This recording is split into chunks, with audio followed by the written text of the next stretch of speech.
Brothers, this is Dr. Phil Chavez of the Men's Academy. December 28th is the Feast of the Holy Innocents. These are the children mentioned in Matthew's Gospel after Jesus' birth. Now, 3 Magi go to Jerusalem to locate and adore the newborn king of the Jews. King Herod, who meets up with them, requests that once they find the child, to report back to him, lying that he also intends to give him adoration. Now, after the wise men find the Christ child and offer him gifts, they were warned in a dream to evade Herod, and so they returned to their home country using a different route. Now, when Herod discovers this, he becomes enraged and orders that all baby boys 2 years and under to be killed, expecting the baby Jesus to be among them. Warned in a dream, Joseph flees with Mary and Jesus into Egypt.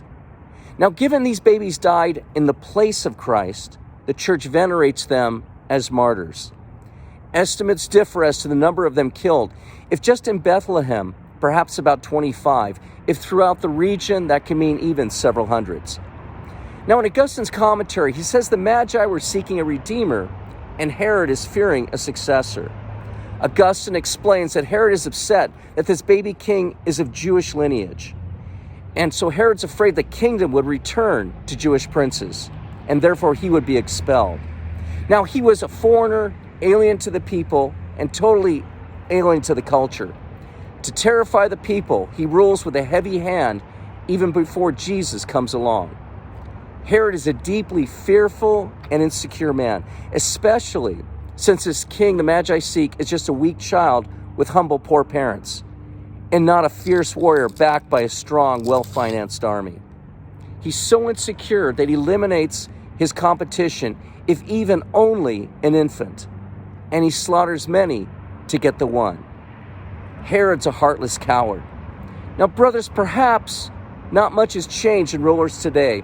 From what I see, many fearful and insecure leaders exist, disturbed by threatening rumors or situations. They have a fear of being replaced or substituted, and so will take even extreme measures to wipe out their competitors, their successors, or even their followers, instead of losing their position. Weak and corrupt politicians will abandon their own citizens even, and kill the young of their own nation, for they have no interest in its patrimony or its future preservation. On the contrary, these twisted leaders may even will its destruction when they can no longer hold power. Brothers, take care that in your leadership, that you do not fall into any insecurity or envy. If you do, your direction and your governance will not be good, and if left unchecked, may even lead to serious wickedness which you once thought not possible in yourself, such as failing to speak out loudly for harmless children who silently are murdered, like those holy innocents in this abortion clinic behind me. Be careful, brothers.